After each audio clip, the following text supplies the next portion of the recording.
Hi guys, today I'm back working on my new shed showing you guys how to build your own trusses. This will save a ton of money if you want to do something different than the standard 10 by 10 backyard shed, and it's really easy to do. I'm showing you how to cut bird's mouths in 2 ways, set up a jig for the trusses, making your own plywood nail plates, and assembling all these trusses. First, while we cut up the various components for these trusses, let's start with a primer. We are making 3 different trusses for this shed. First is the gable end truss for the front, then we're doing the main section trusses, which are asymmetrical, then the trusses for the side sections. I'm going to assume you know what the anatomy of a truss is, but if not, here's a diagram. They are typically engineered because all the bits in a truss add up to be stronger together than individually. In my shed, according to my building code, this top cord holds enough weight all by itself, so it doesn't need to be engineered. The trusses I am building are 12 and 12, meaning that for every inch of width, they go up an inch. This is steeper than a traditional shed, which is typically more like 4 and 12. But I wanted this to be fancy. I think it is best to start the truss build before the main framing because you can lay out the trusses in full size on the skid of the shed itself. This will allow you to bang out these quickly and make them exactly the same. I have already cut out all the lumber for these trusses so we can hop right into the build. Okay, so here are how our trusses are going to go together. We have our 2 rafters here, we have our bottom cord here, and then we have 1 single vertical web. We're going to use these connector plates to lay over top here, and they'll get nailed all throughout. 2 of these to connect on both sides of the bottom. So these will get applied at the top, on the sides, and then we're going to have another one here. All of this will get nailed. All the trusses that are end trusses will have a full sheet of sheathing on it, so there's not going to be any of the nailing plates here. This is where the big truss manufacturers use the metal nail plates, but you need to use those with a press. I've never had luck doing it with a hammer or anything like that. All of these can get cut based on your specs. This is all of the ones that I need for the main, plus the gable end that will be at the front. So what we're gonna do is we're gonna start assembling some of these. We have some fish mouths to cut out on the long ends. I'm gonna start putting this all together. What we're gonna do is do some of the truss reinforcements. We're marking these truss plates out at 8 inches tall. So I'm gonna mark out 2 rows at the same time.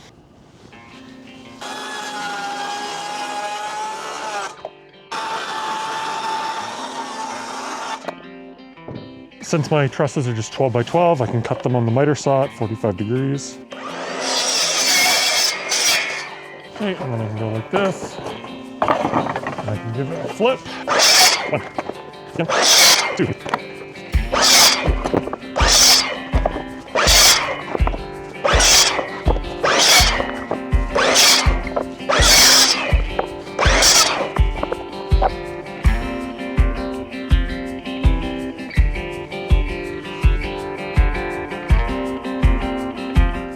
All right, now I'm doing the same thing again, 2 more 8s, and I'm gonna do it for the, on the supports. Okay, I don't know how many of these I'm actually gonna need, so these are for the bottom cord. So I'm gonna do these cuts first. Then I'll come back and he'll do all the 45s. Okay, and then we get 2 tails. Okay, so the first truss we're actually going to assemble is the front gable truss.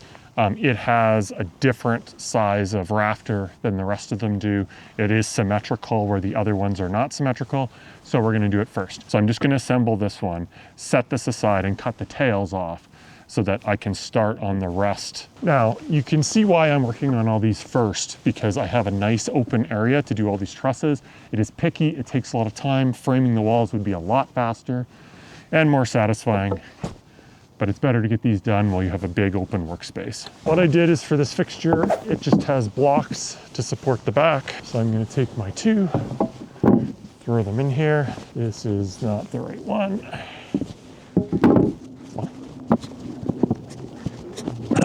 So the idea behind this is that the truss can line up against these blocks.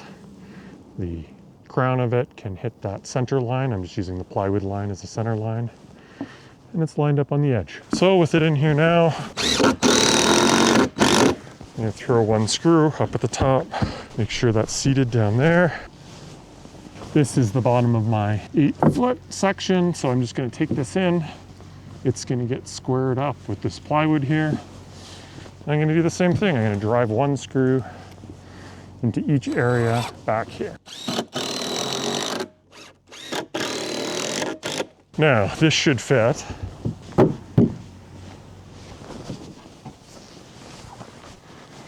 I'm gonna try and explain the tail length of these. This line is the line that we are cutting. So the reason that that is like that is, well, it's a 2x4 little corner before we mount them. So that explains why the front trusses are cut at a much shorter angle. The rears, they're gonna get this bird's mouth here, and then we're gonna cut the tail off. I've already cut all the rest of the back rafters. They need the bird's mouth cut in it. So what we're gonna do is we're gonna pull apart this trial truss, get all these whacked off, get all these cut off, and then we're gonna mark the bird's mouths and cut all of the bird's mouths right now. So the way I'm gonna cut these bird's mouth is with a reciprocating saw. Start off slow, get them cut. Now I'm gonna use this as a guide to mark my other 5. All right, now that all the bird's mouths are cut, let's start assembling some trusses.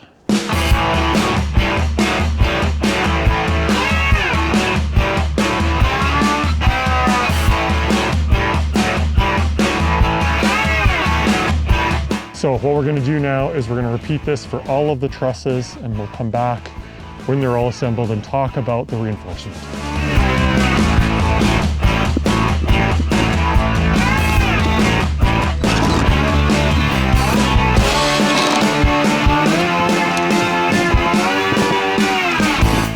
All right, let's work on the intermediate truss that's gonna go halfway up the roof line. So this doesn't need anything fancy, any tails or anything like that. And we're gonna cut 2 rafters at 35 7/8. All right, we got the 2 rafters cut. We're gonna measure this bottom, and it measures in at just a hair under 41. Let's give this a shot. We'll put the ugly side down pretty good. Okay, we're just gonna slide this up so it has something to rest on.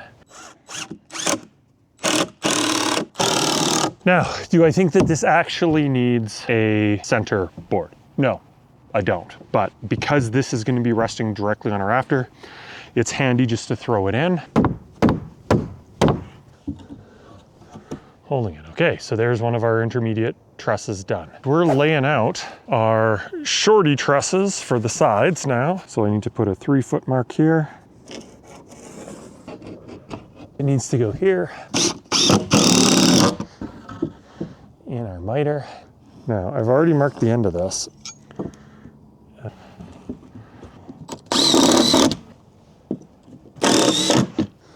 Okay, so this is the edge here. I'm gonna do what I did on the other trusses, and I'm gonna go 8 more inches.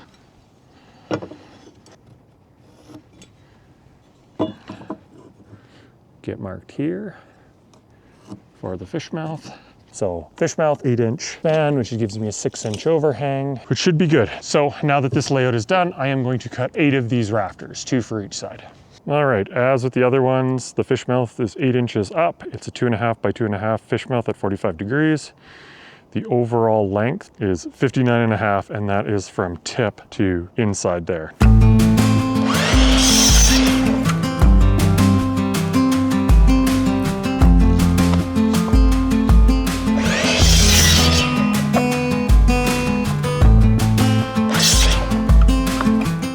Here's a new way, or a different way of cutting these rafter tails, or bird's mouths. So what you do is you make sure that this end here is square, so that when you're doing this, your bird's mouths are going all the way through.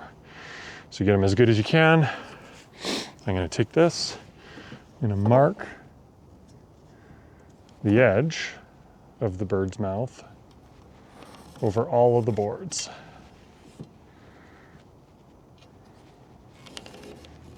So now those are marked. I have a clamp. I've clamped them together so that they don't go anywhere. I'm gonna take my skill saw. I'm gonna set it at 45 degrees. So I need my blade to be inside the line. So I'm gonna line up the front a little bit shy.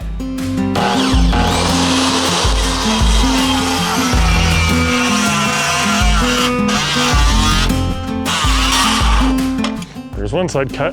Now let's do the other.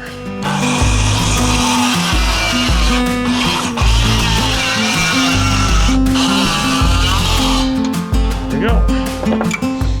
Perfectly cut tails. There we go, 8 fish mouths cut simultaneously. That took about 2 minutes. Let's figure out what the bottom web for this truss is gonna be. Let's measure this out. 3 more to cut. Now I'm gonna assemble these 60 3/4, 30 3/8 is the center 8. And the reason that we're marking that is so that we can measure this guy here, which is 30 1/2. We got these cut, so these should fit. Gonna toe screw into there and then set this aside. All right, let's build them all.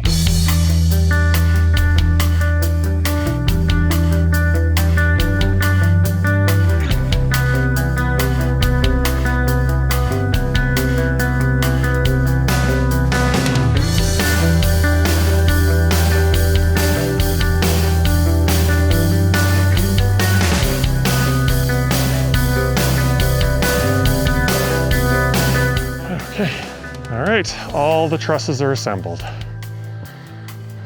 Well, rough assembled. I'm gonna put the truss plates on these now. The nails that I have will go through both 7/16 plywood nail plates. So what I need to do is I need to tack them on with a stapler, and then I can drive the nails afterwards. Otherwise, it'll drive them into my floor.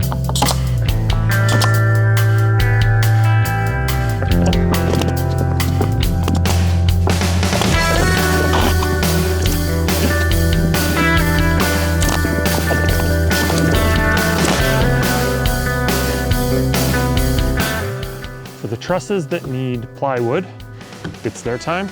So I'm just gonna go get a sheet of plywood.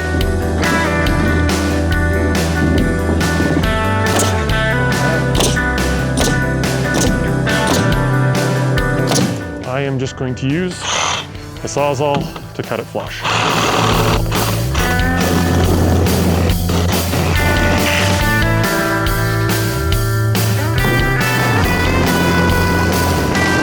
Okay, so I'm gonna do all the rest of them like this, and then I will see you guys after that.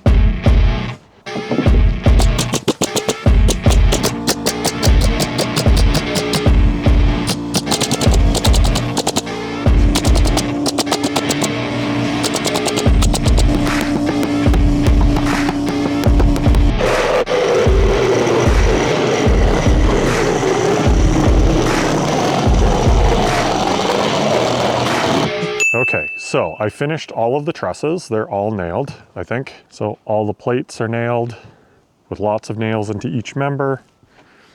We have 1, 2, 3 main trusses, a front truss, and then 2 side trusses with sheathing on one side only, then 2 small trusses for the small side, and then 2 small trusses with sheathing on the outside, and then some leftover sheathing here.